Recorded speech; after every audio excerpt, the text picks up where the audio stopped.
You're listening to the Chat City interviews on 103.2 Preston FM. So you're with Chat City. Well, we've done the trampolining to help you keep fit, and now we're going to talk about heartbeat and about health and well-being. And to kick us off there, it's nice to welcome Sian Percival Edwards back in. And you are the Health and Wellbeing Officer, so a very good morning to you. Good morning, Hughie. Can I just get you nice and close to the mic? Is that better? That is a lot better, thank you. So a very good morning to you. Good morning. And we've also got one of your service users with us in the studio, Gwen. Hello. Very good morning to you, Gwen. Good morning, Hughie. So, Sian, before we kick off, for those who don't know, tell us a little about Heartbeat. Sure. Heartbeat is a cardiac centre based in Forward, and we offer cardiac rehabilitation for those that have or are at risk of cardiovascular disease. We've got a whole other range of services. We provide fundraising, volunteering opportunities, as well as education to any community groups and schools about looking after their hearts.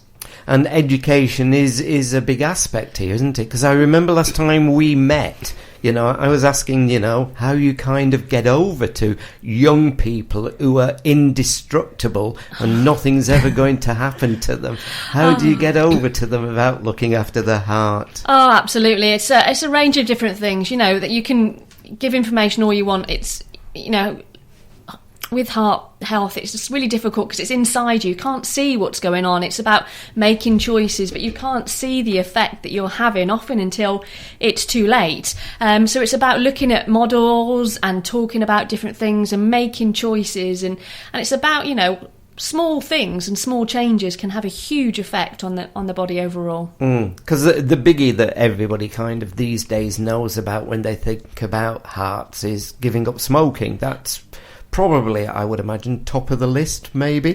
Along with monitoring your fat intake and your cholesterol levels. I mean, I always talk to people about make sure you know your numbers. So make sure you know your blood pressure number, make sure you know your cholesterol numbers, and check them regularly and make sure that you know those to keep yourself healthy. You've got to take responsibility for your own health. Right.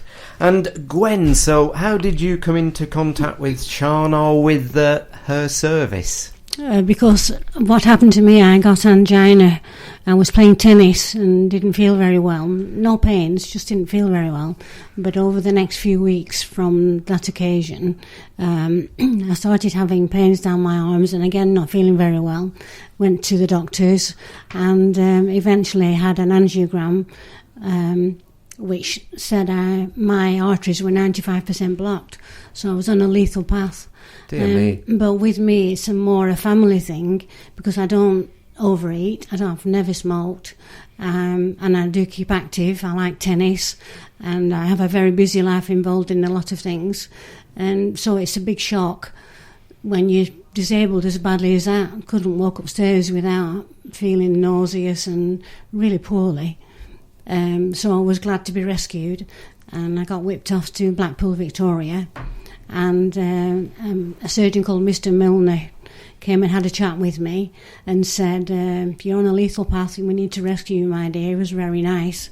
And it turned out that they could put in 3 new arteries, and the next 3 days you feel so ghastly, so poorly, and everything hurts, and you're tied up with tubes and whatnot. Me. But after that, you're rapidly, it's amazing how quickly you can get better. But a big thing is support. I have a big family who were very encouraging now. I've got loads of friends, and everybody pushed me on, do the walking, get yourself fit, get back into the social things again, which I did. And I'm 18 months on now from starting at Heartbeat. The nurses in the hospital recommended to go to Heartbeat. So I go twice a week for an hour session each time and go on the different gym machines. And it's actually fantastic because everybody's cheerful. All the people in your group who are doing the exercises have had a different kind of heart experience. Some are very frightened, some are really nervous of doing anything or pushing themselves, and a lot of people are overweight. They have a really big middle, around your middle, that's the problem. If they've got a chubby tummy kind of thing. Yes, yeah. Then they don't get back into being fit as quickly either, so they've got more adjustments to make. Change the diet and certainly stop the smoking, that kind of thing. But the classes are fun because you've such a mix of people, they bounce off one another, and it's good. And we've a couple of comedians in our group.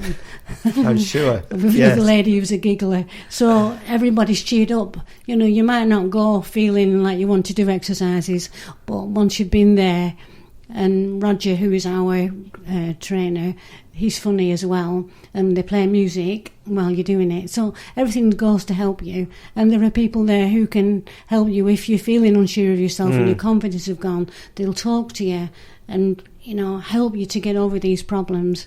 And I really enjoy it. And my husband also goes now. He's had an AF problem, which is a rapid heartbeat, an irregular heartbeat, and he's got sorted, and he's enjoying it as well now. So, you know, it's even more of a family thing. And as you say, you know, when you were going through all that, so you actually had, was it 3 new arteries that they were, you know, and that must have been a difficult time. Luckily, you had all the family, as you say, you have a family to support you. But then what must have been nice, if you've just said, is being referred to be able to go along to Heartbeat, really, to find out about how you can look at yourself and look at keeping fit and the things that would help you. Yeah, it was such a rescue job. It really was. What about, I mean, so you were a tennis player anyway, so you enjoy keeping fit. What about, I mean, has there been other changes, like diet or anything that it makes you more conscious. What of the food that you're going to eat? Yeah, because I love chocolates. I absolutely love chocolates. So, you know, it does teach you the sense to ease up a bit. You know, I mean, you don't have to do without all these things. You can have your treats, but obviously don't guzzle every day. Yes. You know, and go for the fruit and veg as an alternative snack. We are pretty sensible eaters as it happens, but with a high cholesterol family history, then it's more important that you do stick a bit more to the rules, and very important that you do keep busy, you do keep active. Besides the 2 hours that we do at Heartbeat, you know, we walk in between times and we still play tennis, and I've got 10 grandchildren. So 10? They do. So yes, I was going to say they will certainly keep you active. But even so, you know, even my children, I've got 3 sons and a daughter, it's made them aware to take care. That's what I was just going to say.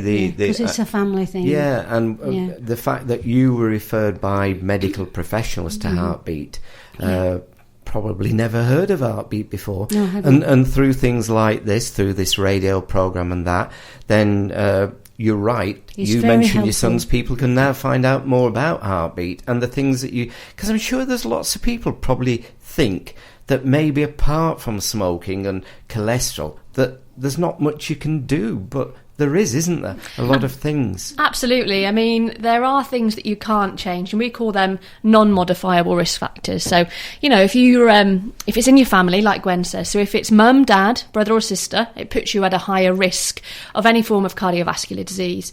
As you get older as well, you've got longer time for healthy habits or unhealthy habits to have built up.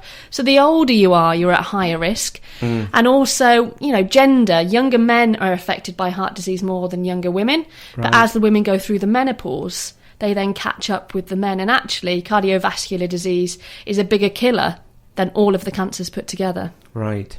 And that's what I mean, that people can look and get involved and read on the website things that you can be doing and, you know, to look after yourself more. Absolutely. On our website, we've got some healthy tips that you can have a look at, but also on there is a referral form. So if you open up the referral form and have a look, if you've got any of those criteria associated with your health, so don't forget it's people that have had cardiovascular disease or people that are at risk of, so diabetics, people with high blood pressure, people with high cholesterol, obese people, they're all high risk categories. And, you know, we'd strongly suggest please go onto our website, have a look at that self-referral form, and if you fit any of those categories, we would love to see you. And that website again is www.heartbeat-nwcc.org.uk. Lovely. So Gwen, you're still going along there then to we'll go for fun now. Yes,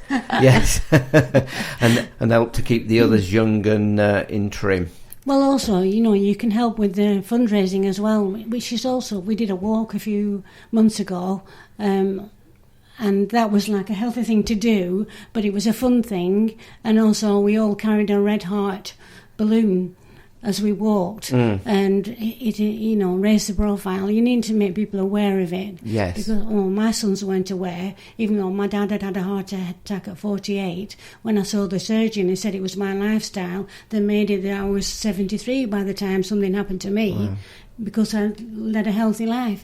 So they do the same. They go for these well-men checks and watch the diet, and they're so far not on statins because they're watching the diet, but at least they're aware of the situation and making sure the same thing doesn't happen to them, because they've got young families. They don't want to be disabled, yes, or have a problem. And it affects everybody at any age. It's not just something that gets older, isn't it? That's the message to get across. Well, Gwen, you're certainly a good ambassador for Heartbeat. Cheers. Can I thank you for coming in this morning? And it is a voluntary run, the service, so you are dependent, are you, on people raising money and etc. for you? Absolutely. We are a self-funded charity, so therefore we raise a lot of our funds through our lottery, through our voluntary events, etc., where we look to try and raise funds to keep Heartbeat going. We don't get any funding for the services we provide. We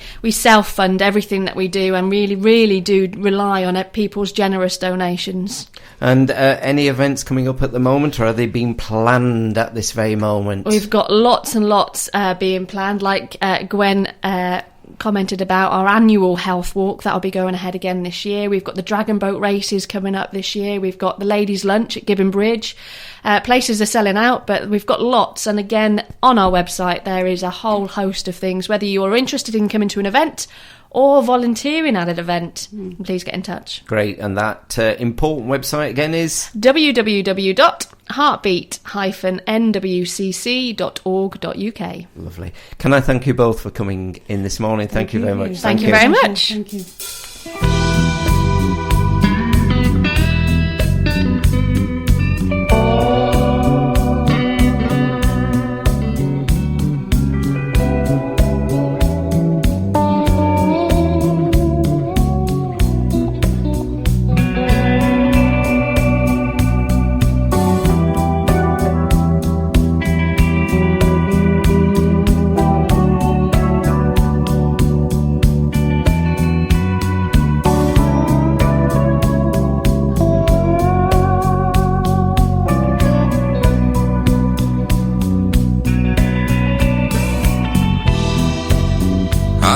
Sleep tonight.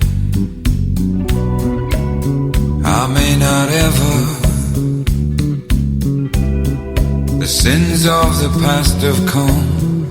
See how they sit down together. If you've got news, views or events you'd like to share with us and the Chat City team, why not give us an email? chatcity@preston.fm.